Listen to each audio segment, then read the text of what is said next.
So what do we do now? When we were shooting Jurassic World, the fun thing to do on set was to talk about how this story could evolve.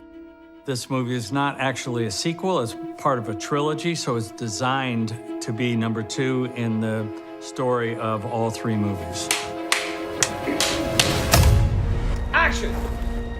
We knew you were only going to get to be on an island with a theme park once, because you're going to, you're going to break everything, you're going to destroy everything that it was. And so what would be the result of that? What would be the next step beyond it? In the original book of Jurassic Park, they talk about how it was a volcanic island, and so we zeroed in on this as being an opportunity.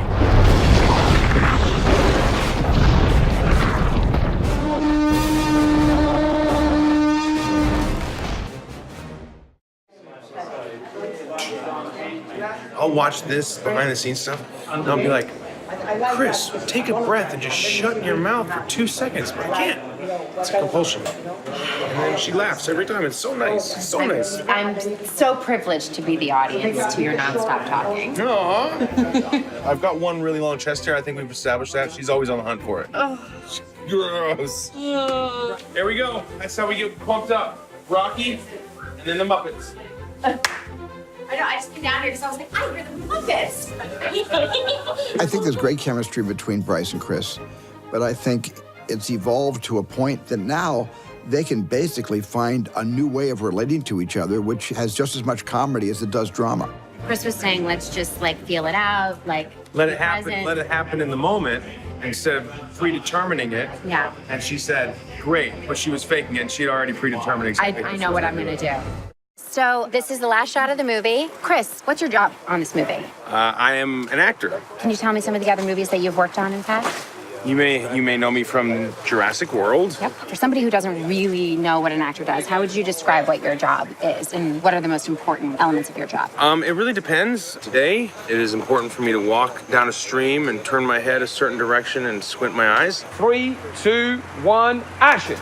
And other days, I might be running away from something, so it's very physical. It's only 20 yards, so I can't get to top speed.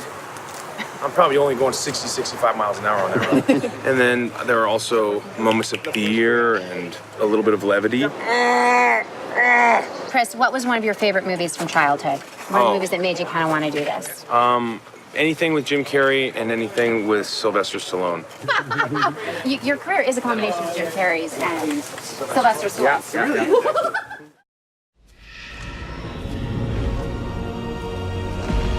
Yeah. It's a dinosaur. In the book Jurassic Park, Michael Crichton figured out how to bring dinosaurs back to life in the 20th century, and he did it through science. And that's what really attracted me to the Jurassic Park movies. At the time, it was only one movie, but I wanted to do it in the correct way. And I didn't want to make a Godzilla movie. I wanted this to be a movie that was based on quantifiable science.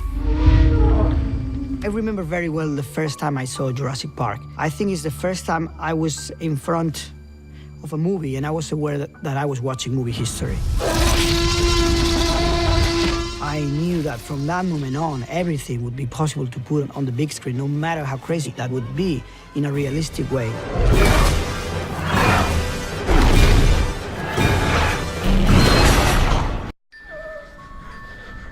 What is that thing? They made it. In a Jurassic movie, it's so important, the level of reality in recreating those dinosaurs. They need to feel 100% real. And sometimes animatronics are designed for one specific shot. Blue. And the moment that you need to do something more is when you get into the CGI. We had a great relationship with Neil Scanlon and his animatronic team, who made some of the best animatronics I've ever seen. Used to be a bit quicker, I think. What has been fun in post-production is we've enhanced in certain places where JA's wanted the animatronic just to do something a little bit different. So we might, for example, just replace the tail in one shot. Or in another shot, we would just replace one of Blue's claws. And it was always quite enjoyable playing CG versus animatronic guessing game with JA. And I think he figured it out in the end. This is gonna be awesome. And hopefully the audience will see the same and they'll go along with the ride like the rest of us have. The secret behind the work that we did in Fallen Kingdom was to merge both technologies, to cheat the eye of the audience so there is a moment that they don't know what they're watching, if what they're watching is real or not.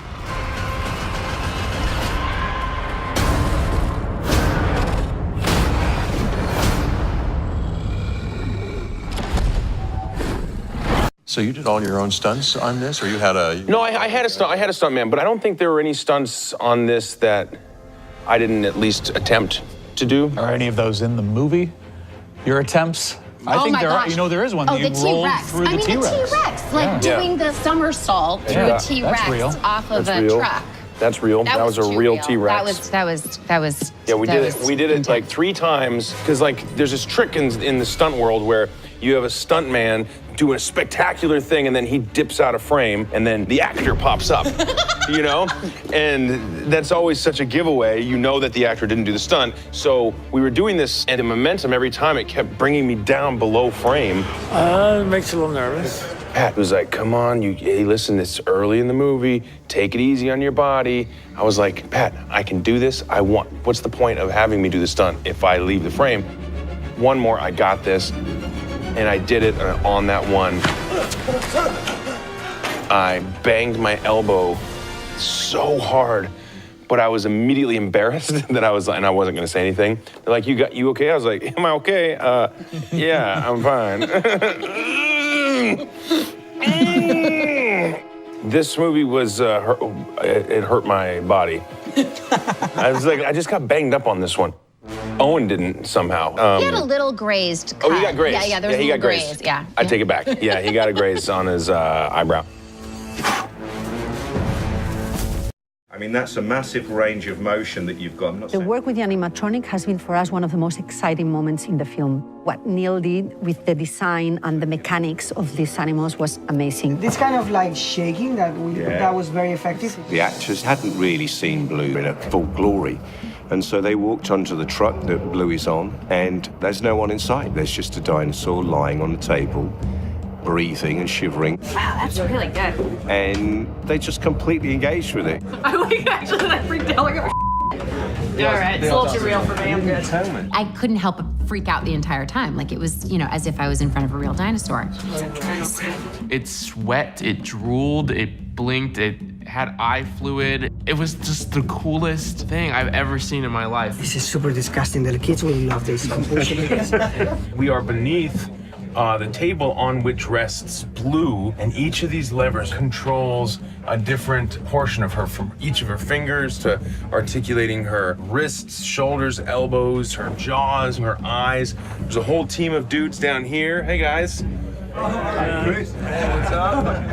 And 3, 2, 1, and that's it. Go.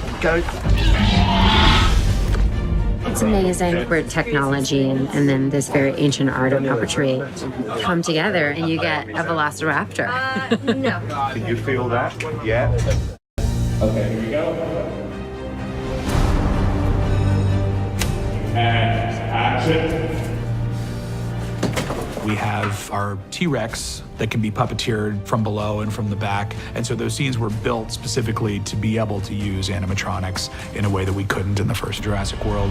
The star of the first 4 Jurassic movies right here. It's really nice when you meet an icon, someone you grew up loving, you get an opportunity to work with them. It's really a dream come true. We knew that Bryce had to climb on board.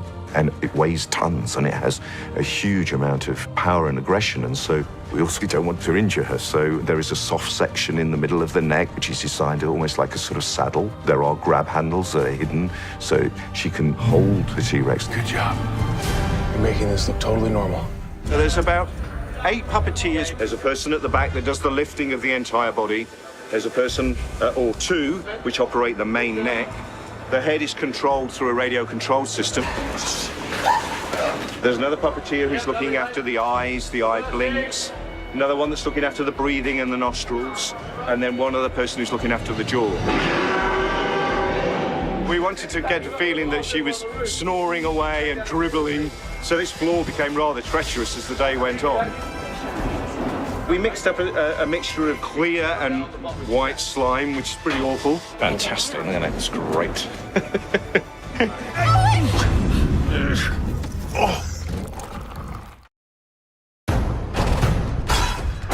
Be careful. There's dinosaurs everywhere. And they're flipping out and killing people. There were scenes where we had so many dinosaurs in the same frame that we had to make the frame bigger. In this Jurassic World, you will see more dinosaurs than you've ever seen in all the other Jurassic movies combined. And we're gonna see all the dinosaurs again that we all loved so much in the first movie. We're gonna have Blue. Hey, girl, you think what I'm thinking? We have the Mosasaurus. We have the T-Rex. We have a Baryonyx in this movie. We have a Carnotaurus. The Carnotaurus fights the Sinoceratops. We have a Stygimoloch. We just all love the Stygimoloch. We have a brand new genetically modified dinosaur called the Indoraptor. It's a psychopathic, murderous beast.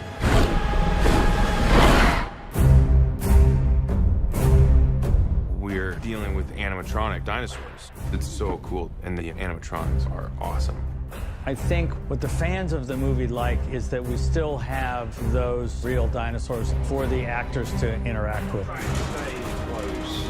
Yeah, that's pretty good. Today's audience still hanker for practical effects in movies. On this project, we're all working together to make these animals come alive. We're able to create some hopefully really beautiful connection between man and beast in this movie. All right. There's dinosaurs everywhere.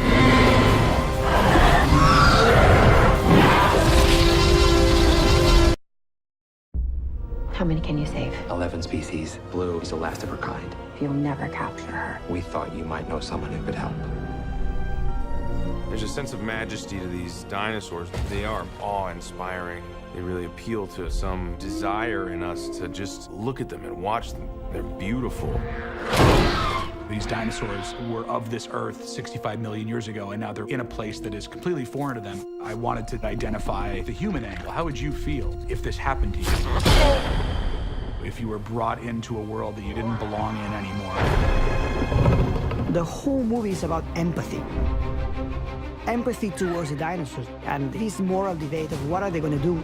Should they live? Should they die? What's right? What's wrong? What's our responsibility? That is really the dilemma. Do these animals deserve the same protections given to other species? Here I am talking about dinosaurs again. The dinosaurs have emotions and human qualities in this movie.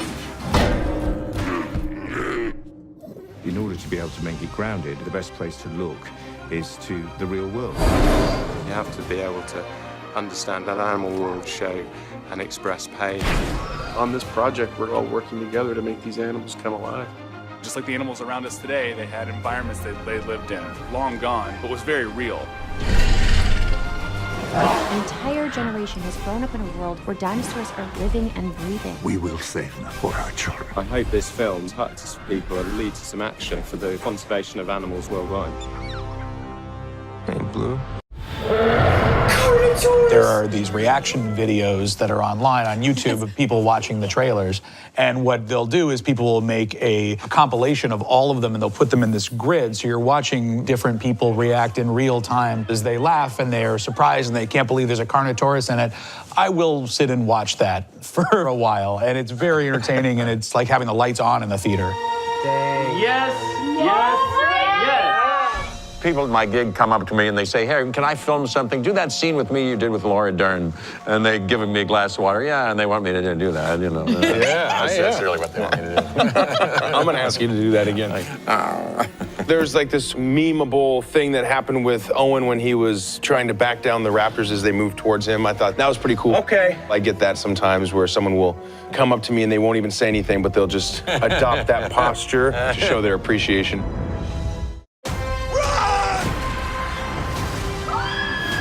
Watch it as big and loud as you can in ultra high definition. Welcome to Jurassic World. On